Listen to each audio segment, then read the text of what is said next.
All right.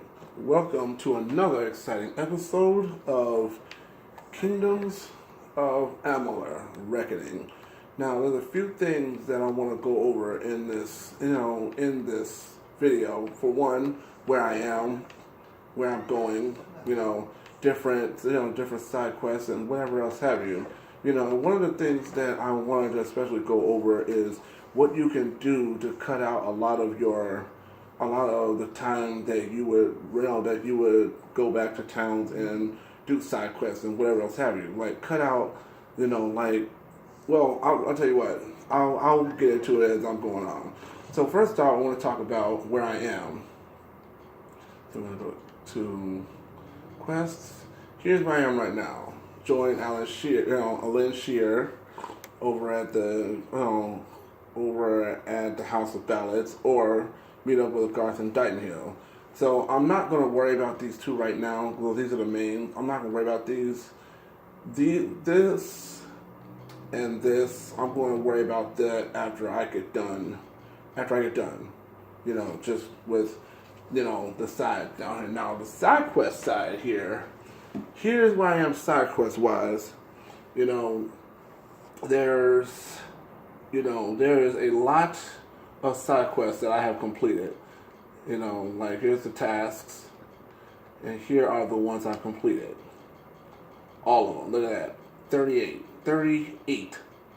And so while I was doing the side quest, I got an idea. I was thinking to myself, what am I going to do as far as all these side quests? Because everywhere I go, it seems like wherever I'm going to one place, or when I'm going to one place, it seems like somebody else is out there in the wilds that needs help. I always come across somebody out in the wilds that needs help. So I get to a point where I'm just like, okay, I can't just walk by them. Naturally I'm going to take pity on them and just be like, okay, guess what? I'll do your quest, whatever.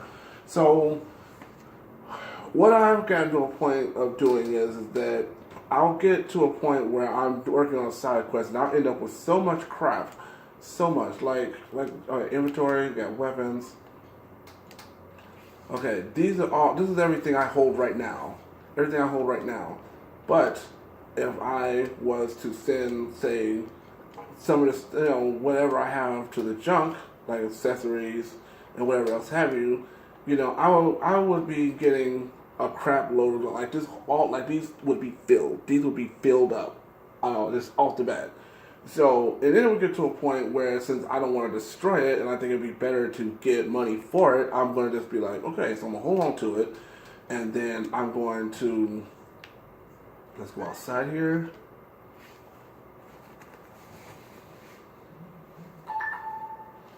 Let's go outside. Okay, loading, come on.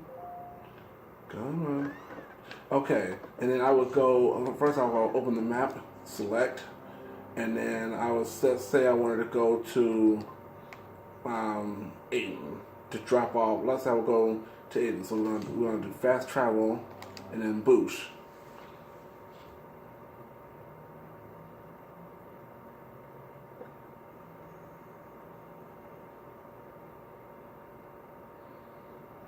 Okay. Alright, and then we will be trying to locate a shop or wherever it is where I can unload this stuff. So it just so happens, there's a guy in here where I can go in there, I can drop, I can sell stuff, and then I'll have it completely off my hands. But the bigger thing that I wanted to talk about was the side quest, because you're gonna get a crap load of side quests. See, look at that, all these sides. There are 9 side quests. Out of these 9 side quests, I've done maybe 8 of them. Wait, 1, 2, 6, 8. Yeah, 8. So I've done 8 of these side quests. This right here is my 9th. So what I can suggest is when you do side quests, you're gonna end up with a lot of side quests in the game. That's no doubt about that. But what's gonna happen is, what you can do is, you don't have to always go back to town right after that said side quest. What I do is, instead of going straight back to town or whatever, I go on to the next side quest. Like, let's say, for example, Let's say, for example, I complete Raise the Dead. Okay, Raise the Dead's completed. Then I decide, I'm not going to go back to town. You know, instead of going back to town, I'm going to do the Treasures of Calm, or I'm going to do Niam's Labors, you know, or I may even just do Caster's Wrath.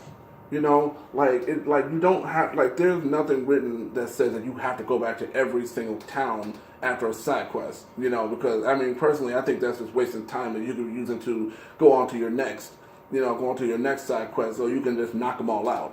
You know, but at the same time though, I also feel like it kind of saves time as well, because with the side quests being like what they are, and the length of time and the locations and stuff, you get to a point where you don't always want to be sitting up here trying to go back to town, rest up, and then start back out again. I mean, you can just keep going, and keep going. And plus, many of the side quests that you do are simple enough anyway, to the point where you don't really need to really go back to town to really rest, because everything that you get and or find, you will find on the road. And your ultimate form, which your ultimate form basically, your, I don't know what you would really call it, but when when you got a full meter right here, I want to say that's your fate meter, your fate meter. Like when that's all filled up and stuff, then you go ultimate form, and then basically, while you're stabbing at your enemies or whatever else, your life is refilling. So you got that, and now and let's also not forget too that we have the what's this? The apothecary, or the healer, or whatever is known in each town you go in. So my advice is stock up on a good amount of healing items. That's the first thing. Like, stock up. Second thing that I would suggest is pick 2 weapons, because mine is weapons. See, mine is a longsword, and my secondary weapon is a staff, just because I've always been a lover of swords, so naturally I'm going to go with swords. I'm not, and since I love magic, I'm gonna go with the staff. So naturally, there's going to be that.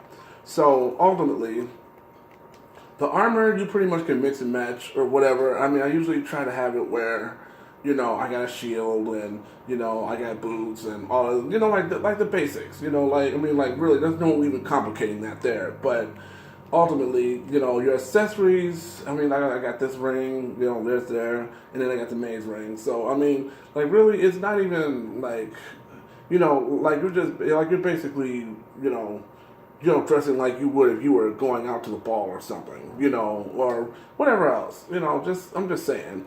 But ultimately, though, there's another place I want to talk about really quick. So let's go to Canarok. Go to Canarok.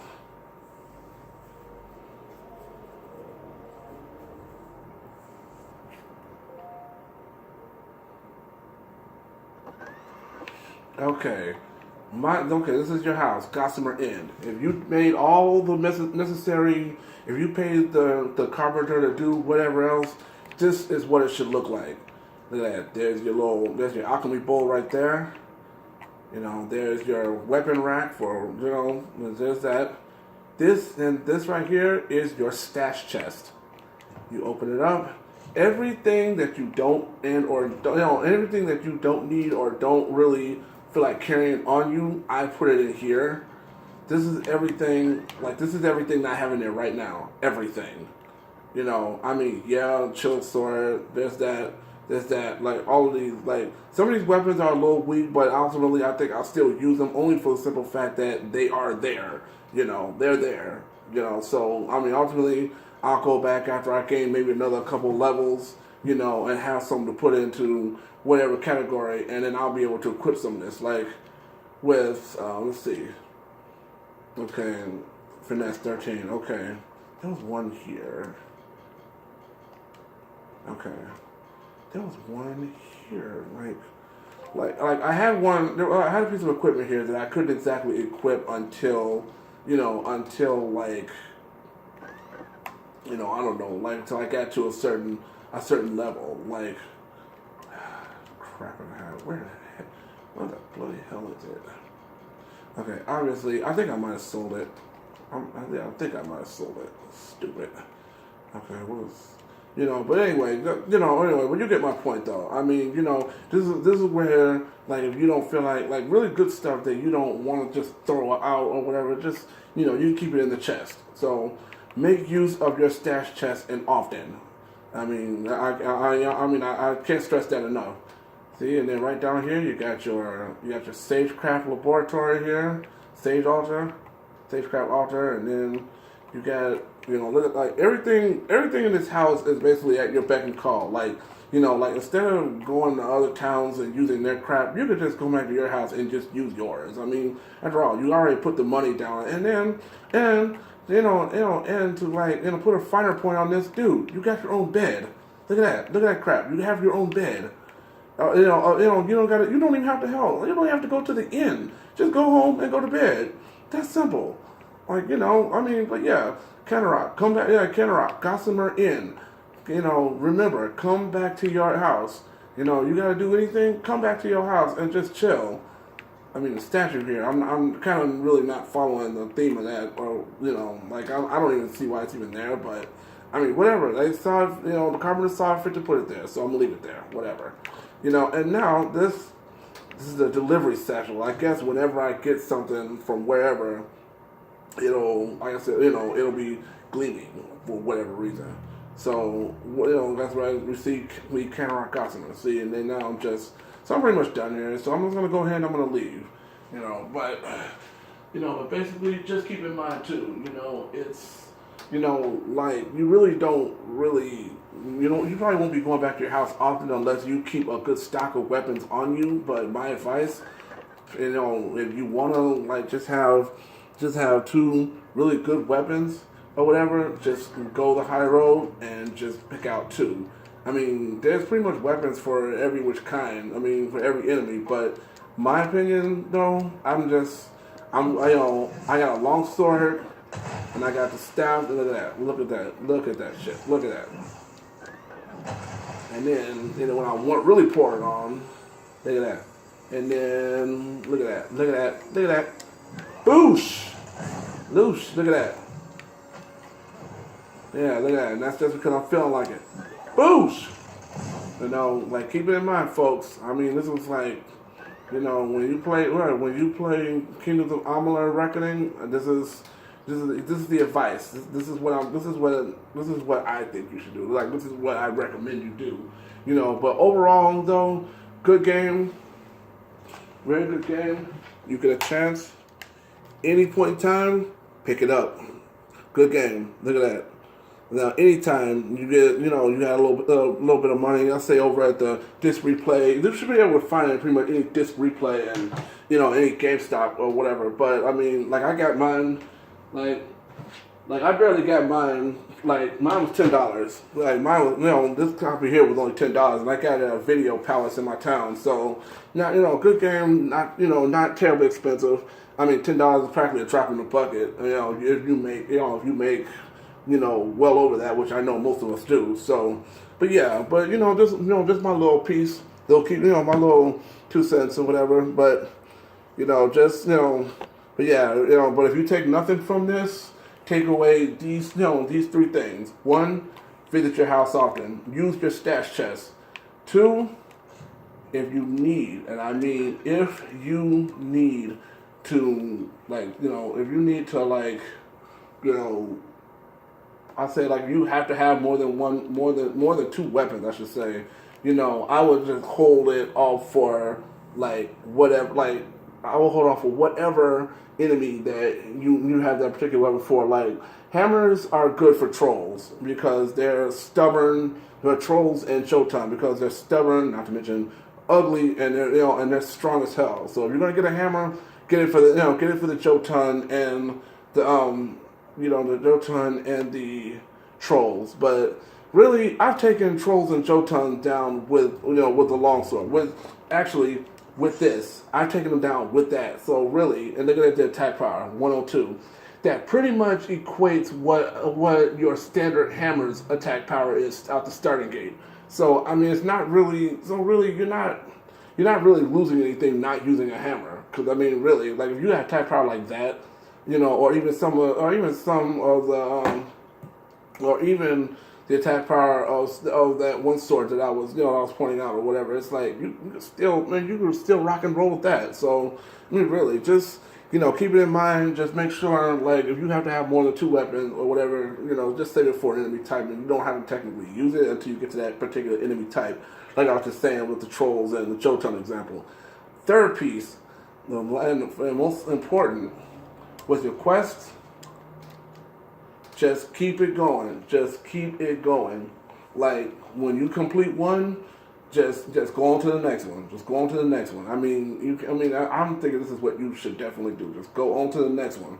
Don't really because the more time you spend knocking these out, the less there'll be when you actually get on with the main quest or whatever. I mean, I'm just saying this is how I would go about it because I'm just, we're being honest here. I mean, I'm a glutton for punishment when it comes down to doing more than 5 or 6 things at once. So, I mean, I like a list of things so I can go down the list and just do it as I go along.